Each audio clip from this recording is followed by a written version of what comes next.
Reading with your kids. Hola, ni hao, konnichiwa, assalamu alaikum, shalom, mahaba, ciao, bonjour, namaste, jumbo, bienvenidos. Hi, my name is Jedley. Welcome to Reading with Your Kids. We're coming to you from the beautiful neighborhood of Reedville, located in the southwest corner of Boston, Massachusetts. We are so honored and so really happy that you are joining us in our mission to help all families grow closer through reading. We do that by sharing fun, thoughtful, and thought-provoking conversations with fascinating people who just happen to be writing books for kids of all ages. Please be sure to tell all of your family and friends about the show and let them know that they can hear us on the WREB AM/FM 24/7 radio network. And they can find us on the iHeartRadio app, on Spotify, Apple Podcasts, Good Pods, Podcast Addict, Audible, Amazon Music, wherever you find your favorite shows. We have two wonderful guests for you today. First up, Chhristian recording artist. She's part of Rend Collective. Her name is Ali Gilkerson. She is here to celebrate My Lighthouse. And later on in the show, we'll be welcoming back Dianna Lopez, celebrating Rooster and the Dancing Diablo. Before we invite our guests into the studio, we have a brand new Reading with Your Kids certified great read. The Adventures of Toby Baxter, Book 3, Aloha, River Home, The Good Prophecy, written by Tim Wright. This is a mesmerizing journey that seamlessly blends adventure, introspection, and a touch of mystery. From the outset, readers are drawn into Toby Baxter's world, where the ordinary intersects with the extraordinary, setting the stage for a captivating narrative that unfolds with every turn of the page. In this installment, Toby finds himself grappling with inner turmoil and unexpected revelations as he embarks on a vacation to Hawaii. Wright masterfully captures Toby's teenage frustrations and anxieties, painting a vivid picture of his inner struggles and the challenges he faces in navigating his emotions and his relationships. Overall, we love The Adventures of Toby Baxter, Book 3, Aloha, River Home, and The Good Prophecy. We think it's a thrilling and thought-provoking addition to the series that will captivate readers of all ages. Tim Wright's imaginative storytelling, richly drawn characters, and vivid world-building combine to create an immersive reading experience that will leave readers eagerly awaiting the next chapter in Toby's journey. You can read our full review over at our website, readingwithyourkids.com. Congratulations, Tim Wright, Toby Baxter, Book 3, Aloha, River Home, The Good Prophecy is our latest Reading with Your Kids certified great read. My friends, we are in for a treat. Joining us right now from the beautiful city of Nashville, Tennessee. Our guest is here today to celebrate her brand new book. It's called My Lighthouse, and it is based and inspired by a platinum song. Please welcome to the show, Ali Gilkerson. Ali, how are you? I'm so good. Thank you for having me. Delighted to have you on. Ali is a member of Rend Collective, which is an amazing Christian band. How long has the band been together, Ali? Well, that would give away our age, Jeb. Well, you started when you were 4. That's right. I started so young. So we actually started as a church movement back in the early 2000s, and the band sort of formed and came together in around 2009, and we were based in Ireland. We were all from Ireland, and started touring the UK and Europe, and ended up coming to America, I think in 2010, and our first tour in America was with Chris Tomlin. So it was like, woo, baptism of fire. Yeah. And, we've been touring and playing ever since. Well, that's really wonderful. Well, I want to talk more about the music and the band later on, but let's talk about My Lighthouse. This was a real big hit for the band. That's right. So I remember years and years ago, my husband Gareth, he came into me and he's like, I've got this song idea. And he sort of played me the chorus, and I was like, ooh, that's a little cheesy. I don't think that's going to work. No, that's not going to work. And thank goodness he didn't listen to me. And so my Lighthouse became it went on such a crazy journey for us because it seemed to really connect with people as young as 3 years old who would try and do the actions to people all the way up, in their 80s and 90s that would just love. And we saw that song really explode in a lot of the schools in the UK. They would sing it in their assemblies every week. We would see prisons, people would be playing it and singing it, and in hospitals and all these places. And we just really noticed that people were really connecting with the song. And then a few years ago, I've always loved reading with my kids. It's one of the biggest things, the greatest joys of the day for me.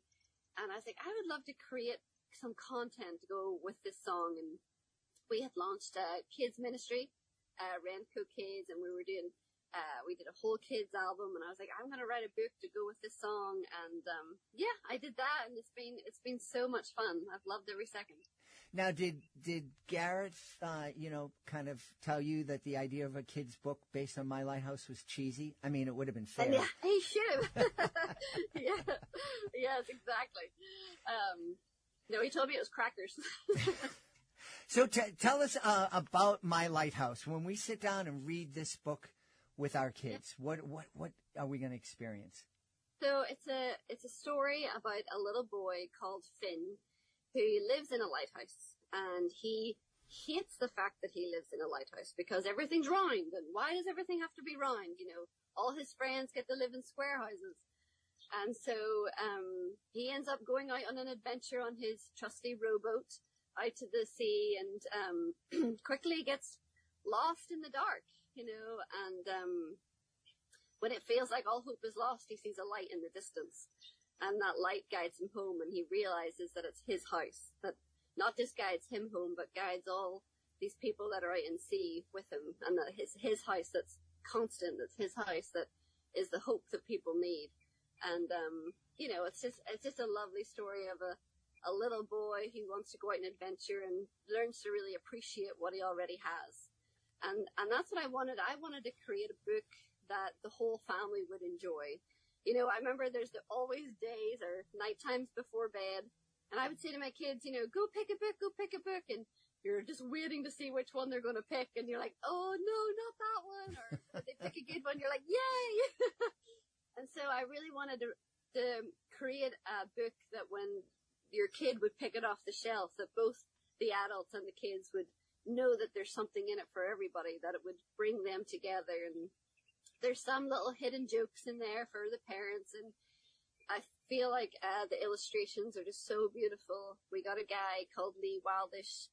He wanted to do it, and it's just stunning. And so while the parents can enjoy the beautiful artwork and the little hidden meanings, the kids can enjoy the story and the adventure. And I'm really proud of it. Yeah, well, that's really wonderful. I too remember those days especially when I would come home from touring myself. I've done educational magic shows at schools around the country for 30-something years, and when my kids were young, they were a little bit diabolical because they knew I had a very bad speech impediment when I was a kid, and it comes up back when I'm tired, especially with the letters F and S. And my kids, I think if I was on the road for too long, I would come back and they would pick Fox and Socks for me to read. And it was just, I'd look at them and go, come on, really? Come on. I know what you're doing. Yes, they always know. My kids will always pick out the massive chapter book, especially if we're coming in late at night and we're like, okay, we've got time for just a quick one tonight. They're like, what about this huge? And you're like, no. We don't have time. Well, you are demonstrating why I started the podcast. The joy that both parent and kids get when we spend time reading together. It's like I said, most of the schools that I was performing in, and back in 2017 when I was getting ready to launch a podcast. were Catholic schools. And so I was looking for a topic. I talked to some podcasting experts, and they said, you have to do a Catholic podcast. That's your audience, and that's where it is, and you got to do that. And I was all set. I had the domain name, and I had guests lined up and everything. And just before I hit the button to make it happen, I said a prayer, always a good thing to do. And I said, God, do you want me to do this? And God said, nope. And and the idea, and literally seconds later, the idea of doing a podcast celebrating reading with your kids popped into my head, and we were up and running a day later. And amazing. I haven't looked back, and we're approaching episode 2000. So I think God gave me a good advice. Yeah, he did. He tends to do that. Tell me, what kind of conversations do you think we can have with our kids when we're reading My Lighthouse instead of that giant chapter book? Sure. I think it could go from anything to I wanted to put pages in there that would spark conversation. So what I always love doing with my kids, even from the youngest age, is having them engage with the book. Not just listen, not just sit there, but like, if there was pages where there was an option to choose something, like which one would you choose here? And there's a spread in the book about, all different types of houses. And so, even just sitting with your kid and be like, what house would you pick to live in? Why would you choose that house? Or which house here looks like ours? And conversations about home, about being family, being together. And then there's also, as the book goes on, there's stories about adventure. Like, how would you take an adventure? Whenever you feel like you don't have what you want, how do you react? Do you run away? Do you talk about it? And then as he comes home, I just love at the end of the book where he has this realization, and again, talking to your kids about how there is a constant light in our lives that is trying to guide us, and having that conversation with your kid is, do we look for the light in our lives? How do we follow light? What does that look like for us? Who is the light in your life? And bringing in that conversation that, Jesus came so that he could be that light that is always guiding, that is consistent, that never changes. And I feel like all of those little things of, circumstances will change. You may not like where you live. You may not like your surroundings, but, there is a light shining. And even when you feel lost and alone, that you're not alone, Jesus is always there. And so all those little sparks of conversations, what I always try to do with my kids. I don't just read a story. I wanted to create a story that kids could talk about and have questions about. And I'm hoping to bring out some content with the book of like, here's little questions you can ask, or here's, thoughts that you can talk about, and all of that sort of thing. Yeah. Ali, you are encouraging your kids and also encouraging families who are reading this book together to ask questions. And since we're talking about Jesus being our light, we're talking about asking questions about Jesus and our faith. And that scares the heck out of a lot of people. It's like, no, we can't ask questions about that. Just shut up and listen to the pastor, the priest, and don't just go. And that's the way I raise my kids, to ask questions. Yeah. I think a lot of the time people want to kill curiosity, and I feel like if you're teaching your kids not to be afraid of curiosity, but that we will embrace curiosity together, we might not have the answers all the time, and that's okay. That's actually what faith is. Faith means to not have the answers, to not be like, oh, maybe this, maybe that, but it's still trusting, and so I think if you can encourage your kids, I'm here to ask questions. I'm not afraid of your questions. I'm not afraid of them. Then I think that's a much more healthier spot to be. And then kids kind of having these thoughts in their minds and not having an outlet of where to ask these questions. I feel like if you can create an environment in your home of going, this is a safe place. You can ask whatever you need. I may not know the answer, and that's okay too, And so, I really try and encourage just a safe, open space for questions in the home, for sure. Yeah. And I think that last point that you made is really important. The idea that we can say to our kids, I don't know. Yeah. Let's see if we can figure it out together. Let's keep asking questions and trying to find the answers. There's so many parents who feel that they have to be our kids put us up on a pedestal anyways. And I think a lot of parents say, "Oh, I gotta stay up here." And I always tell parents, especially young parents, get off that thing as soon as you can. Let your kids know that you're not perfect. Yes, absolutely. Yeah. Yeah. Tell me what it's like. Rend Collective is a phenomenal band. You mentioned touring with Chris Tomlin. I mean, talk about, like you said, baptism of fire.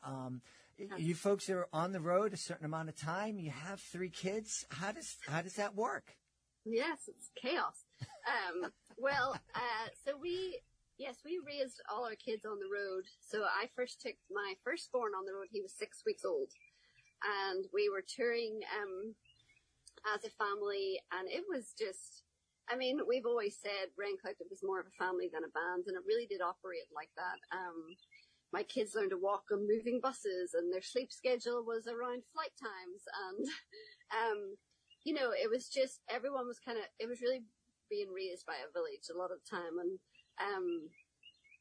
really, I would say there's really highs and lows, where there's times where you're just so exhausted, especially when we had 3 kids, and you're on a moving bus during the night, and one would wake up, and then the other one would wake up, and then it would be 6 a.m. You got to start your day, and you got to do a full day, and you're doing homeschool, and then you've got to get ready for a show and do meet and greets and make sure they're being fed and not being run over by geared guys coming in, and so it was just go all the time. And we've actually come off the road for just a season.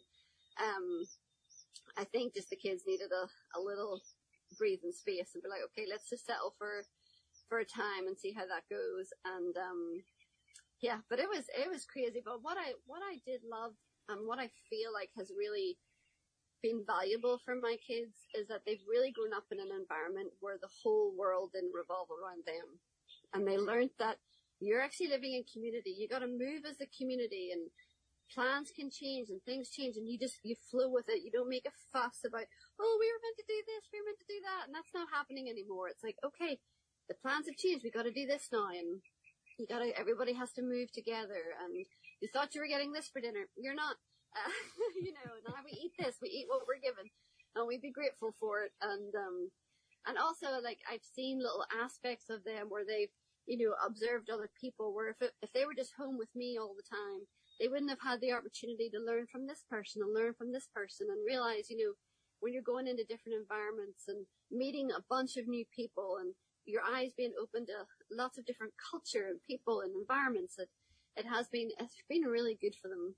Really eye-opening. It's been, but very exhausting. definitely tiring.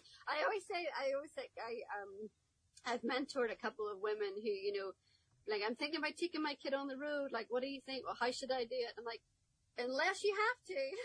So, it's really, really hard. It's really hard. Yeah. But really good. I think people don't. I know people don't realize what goes into a tour. They show up at the concert hall or the arena or the church, and the band's there and everything's set up, and they go, oh, yeah, it's fine. And they don't realize that, last night the band was probably 8 hours away in another city, and they had to break all that equipment down and load it up onto a truck and the bus and drive to the new city and get up at 6 a.m. and start doing it all over again. Yes, and I remember, particularly for your kids' minds, we would do chalk drawings outside, and then they would wake up in the morning and be like, where's my chalk drawings? I'm like, oh, well, they're 8 hours that way. But honestly, that's even why books have been so huge in our lives, because no matter what city you go to, what town, there's always a library. And we would go to the library because you could get in there and read books, or a lot of churches would have little libraries and books there. And so books were a huge part of everything that we went and did. And, seeing your kids love books and stories, and now hearing them read is oh, I just love it so much. Yeah. One of the things that I loved, and it was really instrumental for my kids, we started reading together. My kids are adults now. We have a fantastic relationship. And one of the reasons that I started the podcast after God said, go that way, was knowing that the relationship I have with my kids was built on a foundation of books and reading together. And that morphed into listening to music together. And a lot of the music that we listen to, and it surprised me. I grew up thinking Christian music. Oh, a guy with a guitar singing "Kumbaya," and there are people like that. But the Christian music industry, it's if you like rap music, there's Toby Mac, and if you like hard, loud, headbanging music, there's Skillet, and if you like really great lyrics, there's bands like Rend Collective. Can you just talk about because basically what we did is we kind of morphed from reading books and talking about books together to listening to bands like Rend Collective and talking about the songs and what was behind the beat and the rhythm that we were loving so much. Absolutely. I mean, I feel like even what you're saying there about your relationship with kids, being based on this foundation of reading with them.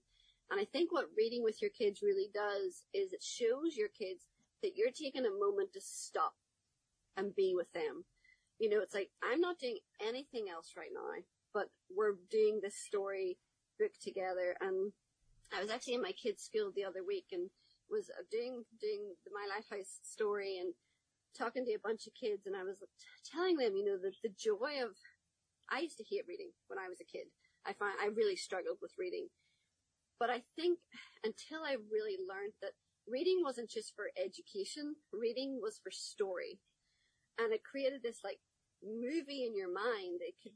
Your imagination could literally run wild when you were reading. And these stories opened up. And I was explaining to the kids, and when stories start opening up and you don't even realize you're learning. You're reading a story. And stories develop into songs a lot of the time. I mean, as Rend Collective, people were like, what inspires you guys? You're like, literally the Bible. We just take chunks out of the Bible and put it in the song. And that's why I feel like lyrics can be so powerful because, they're based on this foundation of truth and story and what we read. And then when you can put it into a song and connect with the musicality, it creates almost, magic. It's so great. Yeah. One of the things I was telling Ali before the show, we didn't have a chance to meet at the time, but my daughter, when she was in high school, aspired to get into the Christian music industry, and we started volunteering. Christian music down south, the bands play these big, giant arenas, and it's phenomenal. Back 10 years ago or so, when these Christian bands came up to New England, they were playing in little churches, and they were depending on volunteer crews and local crews. And we were part of a couple of shows that Rend Collective were on. And I just loved the music. It was really infectious. And I can't, it's a Johnny something. There's an instrument that I think it's your husband plays. It's a stick with I can't talk about. Tell us. It's a stick with trash nailed to it.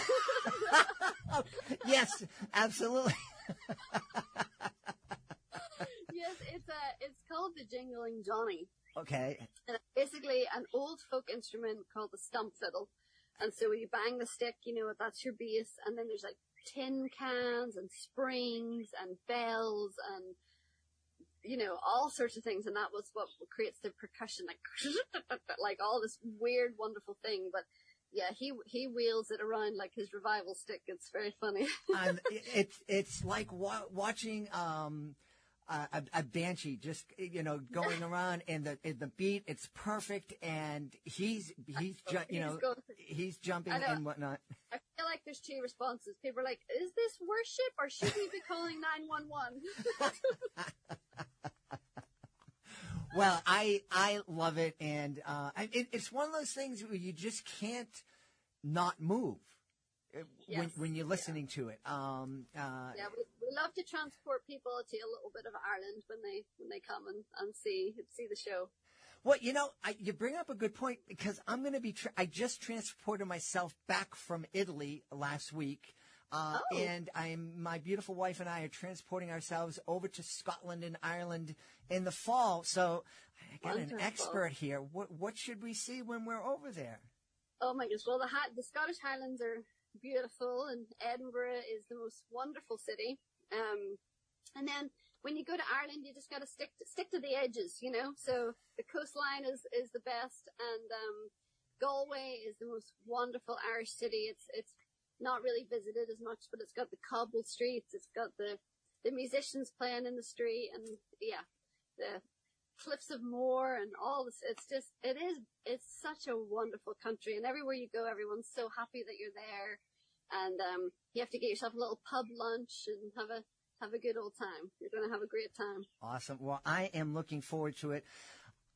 Obviously, folks, we want folks to check out My Lighthouse, the book. My Lighthouse would be a great first Rend Collective song to check out. What other songs should folks look to stream on whatever streaming thing? Well, you've got Build Your Kingdom Here is a big hit of ours. It's very Irishy. And then you've got, I mean, if there's parents with kids here, we have a whole kids album called Sparkle Pop Rampage.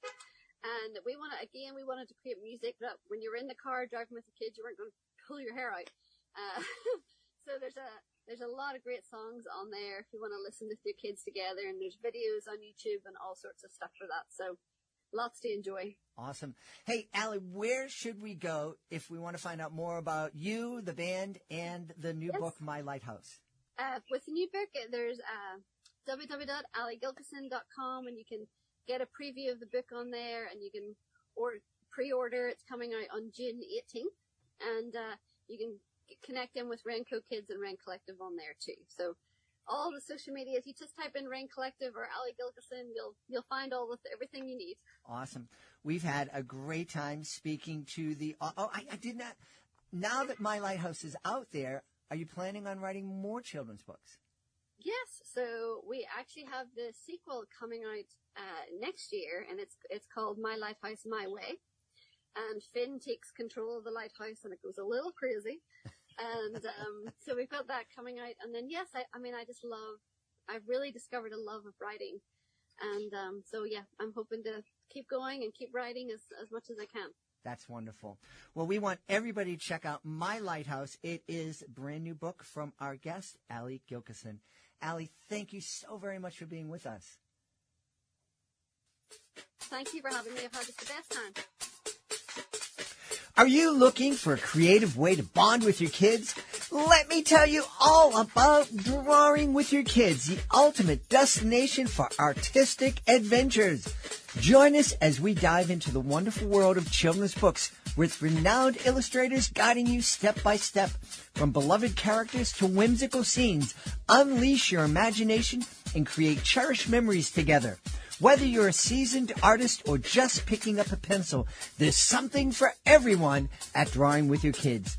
Please visit our website, readingwithyourkids.com, and click on the Drawing with Your Kids link at the top of the page and let the creativity flow. Drawing with Your Kids, where every stroke brings stories to life. Before we invite our guest into the studio, I would love to invite you to visit a very special website. It's clownswithoutborders.org. Clownswithoutborders.org. This is a group that I absolutely adore. I am part of Clowns Without Borders, and I had the honor of being part of the 2023 tour of El Salvador.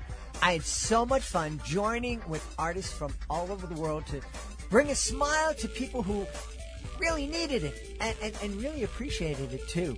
And we would love for you to join us as a monthly Joy Maker. Joy Makers, they're a family of people just like you who love to laugh and make other people feel good. So please take a moment and visit clownswithoutborders.org and consider joining me as a Joy Maker. Join us right now from the beautiful city of Corpus Christi in Texas. Our guest is here today to celebrate her new middle grade novel. It's called Los Monstros, Rooster and Dancing Diablo. Please welcome to the show the author, Dianna Lopez. Hey, Dianna, how are you? I'm doing great. I'm excited to have you on. Middle grade is such a fun audience to write for. At least that's what all the authors who are in that genre tell me. They just love writing for that 8 to 12-year-old, 8 to 14-year-old age range. That's right. I love writing for this age range. You know, a lot happens to you between the ages of 8 and, 13 or 14. You're a completely different person at the other side of that, middle grade journey, and changes are happening fast, and, and they're intense. And I think that's what makes it so much fun to write. Yeah. You are right. I mean, we all grow and change as we get older, but me, like I can't run like I used to. I can't do a lot of things I used to, but those things, it took a long time. It took decades for that change to kind of set in, for me to realize it. With kids in, preteen and teenage years, we're talking in some cases over a summertime. That's right. I know my son, when he was in middle school, he was at one school and he kind of experienced some bullying there, and he was a tiny kid. He went to another school. He was walking through the neighborhood and he encountered some of the kids who weren't so nice to him at that old school. And they were suddenly terrified of him because he grew from, 5 foot to almost 6 feet literally in months. And I'll never forget the look in their face. They're like, ah! That's what happens. You blink and then you're looking at a whole different person. And I remember, I was a teacher, a middle school teacher for quite a few years. And in the same 6th grade class, everybody was the same age, but you had some people who still looked like children, and you had some people that looked like young men and women, and they were all the same age. And so there's just, so much range of development and maturity and in the body, but also in the way that they think and, process their emotions and information. And I mean, really, it's just such a rich, place to get ideas and to play with, the characters and their humor. I love it. This is probably maybe like my 10th or 11th middle grade book, and I'm not tired, I'm not bored, I love it. Well, let's talk about Los Monstros, Rooster and Dancing Diablo. Who are we going to meet in this story? So this story is part of the Los Monstros series, and the first book was called Feliz and the Wailing Woman, and in that story we follow a character named Feliz. She makes her way to a fictional town that's kind of halfway between Corpus Christi and the the Texas-Mexican border. I made up this town called Tres Leches. I just thought, hey, we're going to have, pan dulce on every corner. And when she's there, she meets a couple of people. And one of the people she meets is Rooster. And he helps her along in the first book. This book, Rooster and the Dancing Diablo, is mostly about him. It's his story. He's the son of a monstro known as the Dancing Diablo. And it's taken from a South Texas legend. There's a story that I heard growing up of a girl whose parents have warned her not to go to the dance hall. Stay home. You don't need to be out partying with your friends, But of course, she sneaks out at night and makes her way to the dance hall. And she's having a great time with her friends. But then this handsome gentleman comes in, and he's very well dressed, and he asks her to dance, and she says yes. And he's like the best dancer ever. And she's just really enjoying herself. But then she looks down and notices, that he has chicken feet. And that's when she realizes that she's been dancing with El Diablo. Ooh. And at that moment, he twirls and twirls and twirls her, and this kind of cloud of sulfuric smoke envelops them, and she disappears, never to be seen again. And so I'm playing with this idea of, these, in my story, it's not just girls who disappear, but boys disappear as well. And it's Rooster's dad who's who's a dancing Diablo. So he's very dismayed by this. Even though he's half devil, he really wants to be a good guy. And so he decides he's going to find the missing children. And so this is the story of Rooster going on an adventure and journey to find these missing children. And along the way, he learns more about his family history. Of course, he learns more about himself, and the town of Tres Leches. So that's kind of in a nutshell what it's about. As you were telling us about Rooster and his dad and kind of how his dad is torn, I'm realizing that this middle grade age is, in addition to being the time when we're growing and kids are changing so quickly, it's also a time when kids find out that people are complicated. Mm-hmm. Yeah, and when one of the things that really appealed to me when I first started, brainstorming about this series is, when you're a little child, your parent or grandparent, whoever it is that's, your primary caregiver, they're heroes to you. They know everything. You think that they're in charge and they've got it all together. They have all the answers. And that's because you're a little kid and you don't, you're very inexperienced. But this is the age, this middle grade age is where you start to realize that, sometimes our heroes are not so heroic. Sometimes they're scared. Sometimes they're confused. Sometimes maybe they're not the best people on the planet. They have pasts that, they had a whole life before you came into the picture. And maybe they have some unresolved issues there. And so they become, you're right, more complicated, but also more human to you. And, instead of this kind of like big hero in the sky, you start to realize that they're just like you. And I love that new awareness, I love tackling that in my stories, as my characters get older and they start, sometimes their parents, go to the children, seek the children for insights and, and that's an interesting reversal that happens for many of us at that age. Yeah. I'm interested. You shared with us that you were a middle school teacher and you love that age.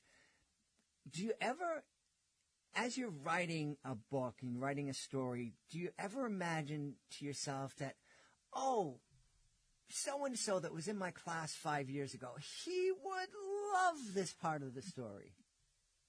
I actually do. And it's been a very long time since I taught middle school. But while I was a middle school teacher, that's when I first started really focusing on myself as a fiction writer and really learning how to craft a story. And I was, reading, for pleasure, but I would also read to just kind of like look at how the writers did it. Like, how did they set up a scene? How did they manage their dialogue? And my first book that was published was not for middle school. It was an adult novella. But a few years after, it's interesting how this happens. A few years after I stopped teaching middle school, I got really interested in writing for that age group, and I always say that the books I write are gifts to the students that I used to teach, even though they're grown up now, I still, in my imagination, they're still young and they will forever be those young people in my classroom. I would have them write in journals and so I would hear their voices that way. And, I just think of it as gifts for them. And so I do have, I know I wrote one book called Nothing Up My Sleeve. And one of the characters, he likes to, with a marker, just paint his fingernails black and he likes to draw stitches on his arm. I got that from one of my students. I had a student that loved to do that. He just loved to mark up his arms with his Sharpie. So they're still in, their voices, their personalities, their funny habits are still with me. It's interesting that you mentioned Nothing Up My Sleeve. I was on your website and I saw you with white gloves and what looked like a magic wand. Yeah. Have you dabbled in the magical arts at all? I do what I call air magic. Some people play air guitar. I do air magic. But the truth is my husband loves close-up magic. And so I have he has all these props and all of these. I didn't have to go far to research because he's got a library of, magician material, and he, loves to go to, conferences, and I tag along, in our conventions, and that's where I got my ideas for the book. So I did a lot of real world research before I actually even thought of the story. One day I was at one of the magic, conventions, and they were having an amateur competition, and it was open to all ages. So you had some adults, but you also had some young kids, 13 years old, and they were amazing. And I thought this would be a really cool story. So so I'm playing around with, the magic side of me. Awesome. Well, as somebody who made a living doing educational magic shows for 35 years, that really caught my eye and caught my attention. And for those of you who are listening, magic conventions are absolutely wonderful. You go down there, there's usually a dealer room where you just go around to these tables, and there's all these tricks you can buy and books, and you're meeting magicians, and very oftentimes you're meeting heroes of magic that you've been seeing on TV and whatnot, and you get to meet them up close in their stage shows and close-up shows. If the convention is long enough, more than 2-3 days, by the end of the third day, you're like, okay, put the cards away. I don't want to see another magic trick. Yes. But I loved it. And I was thrilled. So my book has a lot of nods to magicians, real magicians. And I was thrilled. I gave a copy of my book to Joshua J. I went to a magic convention. He was there. And I was so excited when he tweeted. He found his name in my book and he tweeted about it. And for those of you listening, Joshua J. is an incredibly talented young magician. He kind of broke onto the scene in his teenage years. Yes, he did. And he's written I should have him on the podcast. He's written a great magic book for kids and adults. But that's also the age. I was part of something called the Society of Young Magicians, and we sponsored them in our church.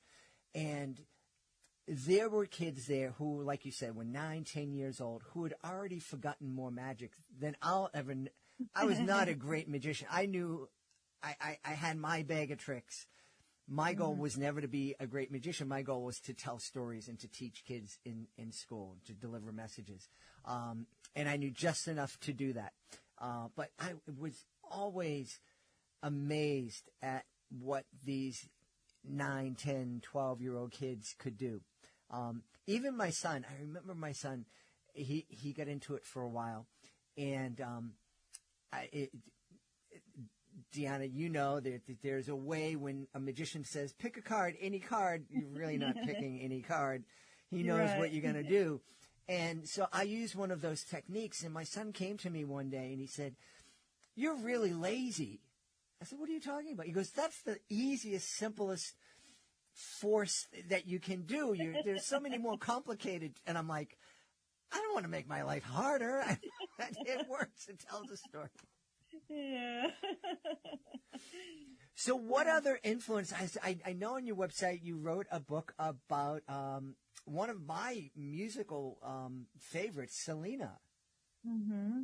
I have a picture book biography about Selena Quintanilla, and I really was inspired because she lived in Corpus Christi, and I'm here in Corpus Christi, and you can't go around without encountering, Selena, I mean, I'm always taking pictures, when I can, she'll be on a bumper sticker or, there's people wearing her t-shirts.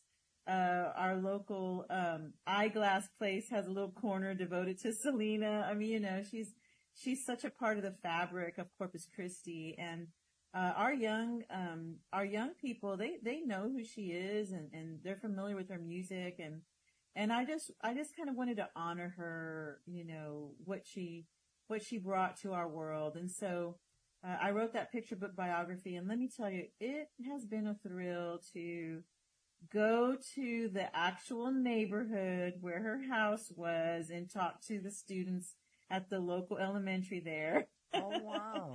That's probably my favorite thing. They had like a Selena dress up day, and they were wearing their t-shirts. Some of the girls were full of the bling, and, but they had their t-shirts on, and, you know, it was so much fun. And so, I've had a great time just sharing that book with different readers. It's my only picture book right now, and my only biography. Well, when you think about, you know, it's incredible. I think she was murdered probably 20 years ago or so, or? Oh yeah, it was in 1995. Okay. And so it was a while back. Almost. But, you know, she was, her 50th birthday was going to be in 2021. And so these anniversaries, you know, 2020 was going to be 25 years, you know, that she had passed away, and 2021 was going to be her 50th birthday. And so there were these anniversaries coming up, and I really wanted to write her book, and have it released in 2021, to celebrate her 50th birthday. And we were able to do that. We were trying to get it out in April for her, you know, her birthday was in April 16th. But the ship that was bringing the books over. There are a lot of those ships stuck out in the harbor. It didn't get stuck in the harbor. It hit some rough waves, and the cargo hold fell over. Oh no! With the entire print run, so they had to redo the print run. And it didn't come out until July, but at least it was still 2021. You know, it's amazing what an impact this young woman had on kids everywhere, especially young Latinas, and just, you know. My knowledge of her, my beautiful wife is originally from Puerto Rico, so she introduced me to a lot of the salsa and Tejana music, and I was just so impressed with her, and she seemed like a very genuine person and a great role model. Yeah, and she really did like to give back to the community, and you know, and just kind of, I mean, she was coming into the Tejano music world when it was extremely male dominated. Mm-hmm. And so, you know, that she's called the Queen of Tejano music for a reason. You know, she's kind of like a trailblazer, opening the door for those who followed, but not just in music, you know, and I mean, she was a great seamstress and mm-hmm. fashion designer. And she's just somebody who, I mean, every time I encounter somebody who knew her, who had met her, I hear nothing but just of how kind she was, and how she made you feel like, you know, we're neighbors, we're mm-hmm. friends. She never put on airs. She never, you know, acted like she was, you know, some big giant superstar. She just acted like, you know, somebody you'd sit down and eat barbecue with. And I like that about her, you know, because it's easy, I think, when you're successful to think that, you know, all of a sudden you've ascended. Mm-hmm. And, mm-hmm. and she always kept it real. And that's probably my favorite detail about Selena, and why I think she's been such an inspiration to our young people. Yeah. Well, that's wonderful. I'm so happy that you were able to create that book and inspire kids and keep her memory alive, although it sounds like it's pretty strong memory and she didn't need that much help. But one of the things I didn't ask you about Rooster and Dancing Diablo is, what kind of conversations do you think families can have if they do what we suggest, which is to co-read or continue to read with your kids as they become independent readers? That's a great question, because I really am an advocate for this co-reading. I think when parents read with their children, they're instilling in them an appreciation for reading, but it's also time well spent together. And books are best when you do have a conversation. You know, you read about it, and it's not, you don't have to agree on everything. You can have different interpretations. I always invite that. But some of the themes that I think would be good for discussion, of course, it's just this kind of parent-child relationship theme, and, Rooster, he goes off on his own, to go search for these missing children. And of course, his parents are worried, like, where is he? And, and there is some of that at this age, desire to be independent, but also kind of holding back because you're still not, fully mature yet. But I think another conversation that they can have as far as that goes is, Rooster's dad is a Diablo, but his mother's very much human. So he's got I wouldn't quite call it a biracial identity, but, I think children that have that could probably relate to the feeling of, sometimes there's this side and there's this side, and how do you integrate, the two cultures that your family might be embracing, and in that integration kind of create your own family traditions, your own family culture. I think that's a really a good conversation to have. But also, this idea of being responsible, as a young person, because the children in this town, they just want to have a good time. They're ready to drop their chores, drop their responsibilities, and just have a good time all the time. And that's very seductive, to just, want to play your games, want to eat whatever you feel like eating, and not do the things that you should be doing, It's like, there's what I want to do, there's what I should be doing. That tension that exists, even into adulthood, I think is prevalent throughout my book, and a really good topic for the parents and children to have as they go through Rooster's journey with him. Yeah. Well, that's awesome. That's awesome. Hey, tell us, please, Dianna, where we can go to find out more about Los Monstros, Rooster and Dancing Diablo, and find out more about you and the other wonderful books you've created.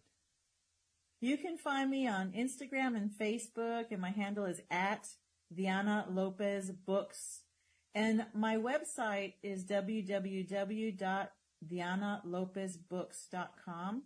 And I do have on there, all of my books, little tidbits about them, but also a news and press page where you can listen to podcasts like this.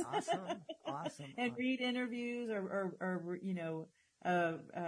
people discussing my books and things like that. So I invite you to go follow me. I invite you to go visit my website. Awesome. And if there are any parents out there listening whose kids are into magic, can they upload a video of them doing a magic trick just for you and tag you so you can check it out? Oh, I'd love that. Please do. I would absolutely love that.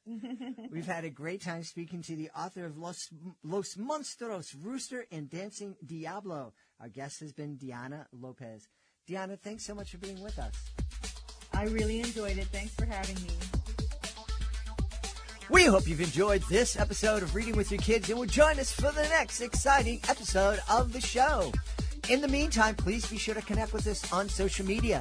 Facebook.com/readingwithyourkids, at Reading with Your Kids on Instagram and TikTok, and at Gently Magic on Twitter.